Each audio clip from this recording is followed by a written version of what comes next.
Comment bannir ses pensées négatives par des affirmations positives? Salut les winners, c'est Maxime LB, fondateur de Céducation, et je vous retrouve dans cette nouvelle vidéo consacrée cette fois-ci aux pensées négatives. Est-ce que ça t'est déjà arrivé de te demander comment bannir tes pensées négatives? Des pensées qui t'empêchent de passer à l'action, des pensées paralysantes qui te trouvent des excuses bidons pour rester inactif et bloqué dans ta zone de confort. Mais pour progresser, tu vas devoir te libérer de ces mêmes pensées négatives en les remplaçant par des affirmations positives. Mais concrètement, comment s'y prendre? C'est ce qu'on va voir dans cette vidéo. Comment bannir ces pensées négatives par des affirmations positives. Juste avant, je t'invite à télécharger ton e-book offert dans la description consacré à rencontrer des femmes séduisantes, notamment trouver la femme de ta vie. Dans cet e-book entièrement gratuit, tu vas avoir l'essentiel, les clés en main pour commencer à rencontrer des femmes intéressantes, des femmes séduisantes et qui c'est peut-être la femme de ta vie. Cela étant dit, passons maintenant au cœur du sujet avec les pensées négatives et les affirmations positives. Pour commencer, on va parler de son dialogue intérieur et des schémas de pensée qu'on a tous dans notre subconscient. Tu vas comprendre. Notre dialogue intérieur, il est universel. On a tous un dialogue intérieur. Le fait de se parler à soi-même sans arrêt. On a une tendance à se parler à soi-même dans des situations qui nous paraissent inconfortables. Et si on fait ça, c'est pour se rassurer, pour peser le pour et le contre, pour savoir si on agit ou pas, si on décide ou pas, quelle décision prendre ou ne pas prendre.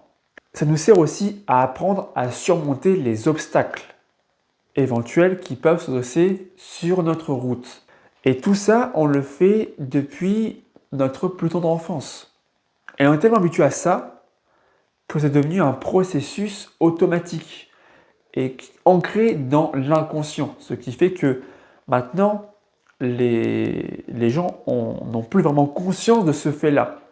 On est tellement habitué à se parler à soi-même que c'est devenu, on est matrixé par rapport à ça. Et ce dialogue intérieur, il est influent sur tes actions, tes comportements du quotidien.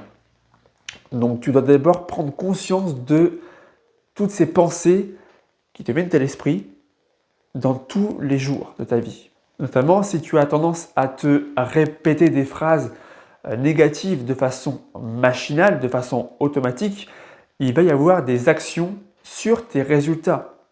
C'est-à-dire que si tu as une vision défaitiste de ton approche, par exemple, de l'abordage des femmes, qui est lié à un pessimisme de tes actions, tu vas connaître l'échec. Tu te sens condamné à l'échec parce que pour toi, tu dis je vais rater toutes mes approches parce que je ne suis pas assez beau, je ne suis pas assez riche, etc. Et justement, tu vas échouer dans tes approches parce que ta vision est liée à la défaite, liée à l'échec de ces mêmes approches. Si tu as une mauvaise mentalité, que tes approches sont rejetées massivement, tu entres dans un cercle vicieux de façon inconsciente, dans lequel tu as de plus en plus de mal à en sortir.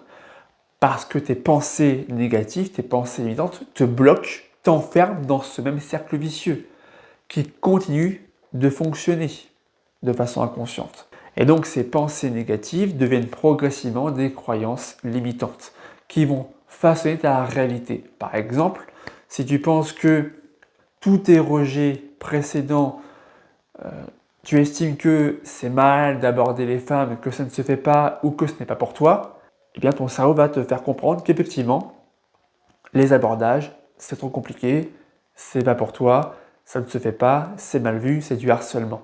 Ton cerveau, tes pensées vont façonner ta propre réalité.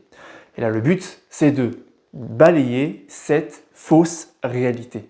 Deuxième point, passons maintenant aux pensées négatives en tant que telles. Pour ça, je vais te parler du cerveau. Notre cerveau a un rôle bien précis, c'est de rechercher le plaisir et la facilité et de fuir à tout prix la douleur et l'inconfort. Pourquoi? Parce que notre cerveau est fait pour nous faire survivre. Et la survie, n'a lieu que dans la facilité et le plaisir. Pourtant, pour progresser, pour évoluer, tu dois apprendre à vivre dans l'inconfort.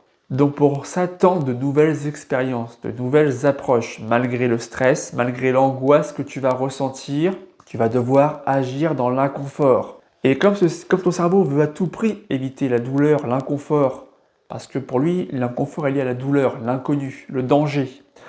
Et bien pour se protéger, pour t'éviter de passer à l'action pour aller dans l'inconfort, qu'est-ce qu'il va faire? Il va t'envoyer systématiquement des pensées négatives pour éviter cette même douleur. Te dire des pensées du style c'est pas possible pour toi, c'est impossible, je ne suis pas assez riche pour plaire, je ne suis pas assez beau pour plaire, je suis trop stupide pour ça, personne ne m'aime, je ne pourrai jamais être en couple, je suis un échec complet, je n'arrive à rien dans la vie, c'est trop dur pour moi, trop difficile, etc., etc. Et donc toutes ces pensées négatives qui sont liées avant tout à ta personne, ce sont des critiques visées de ton image personnelle. Ça va t'amener à t'auto-saboter. Tu vas te sous-estimer et sombrer petit à petit dans la négativité et revenir dans le cercle vicieux dont je te parlais juste avant dans le point précédent. Et le meilleur moyen ici, c'est de relativiser pour avancer.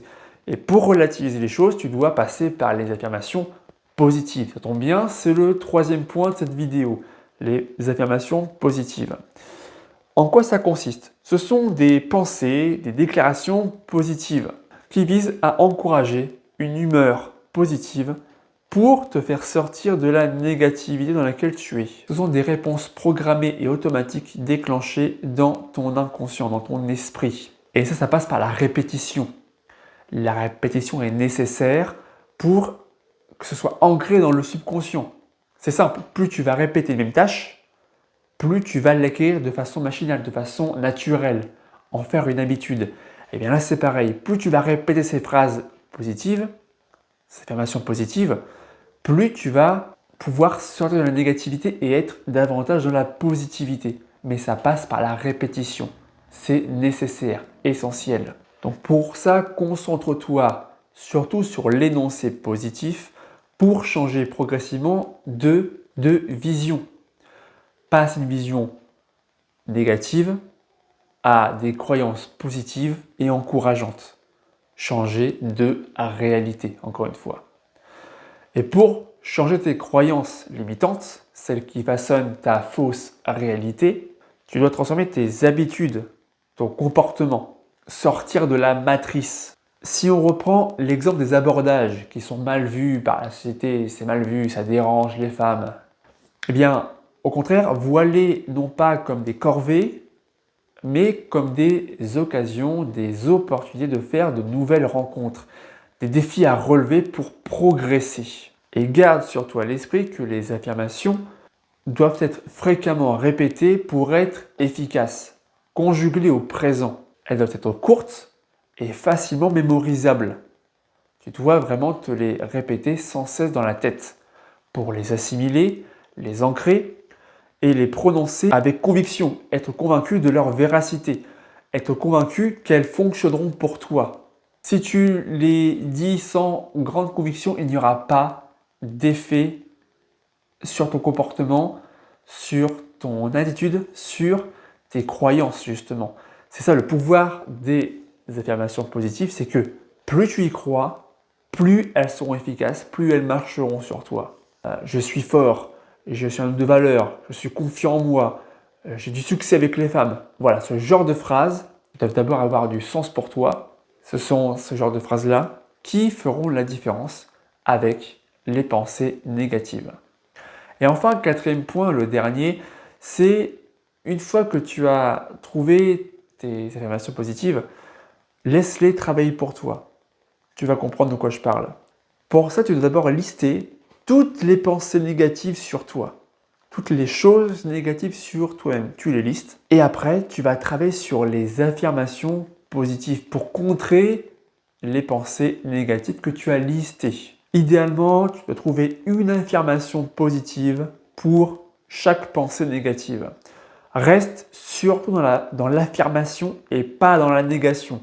Par exemple, si tu mets « je suis trop timide », en pensée négative ne met pas « je ne suis pas timide », mais plutôt « je suis confiant en moi ».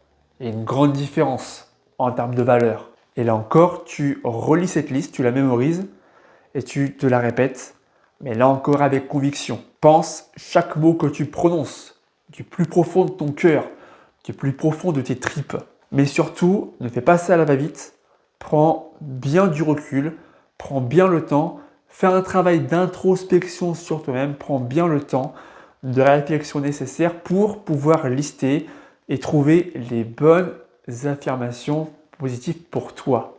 Elles doivent d'abord te correspondre à toi, à tes principes, à tes valeurs et à tes objectifs de vie. Si la vidéo t'a plu, n'hésite pas à la liker, à la partager et à t'abonner à la chaîne YouTube en activant la cloche pour être sûr de ne pas passer à côté des prochaines vidéos que je publie régulièrement sur la séduction et le développement personnel. C'était Maxou pour vous servir. Ciao!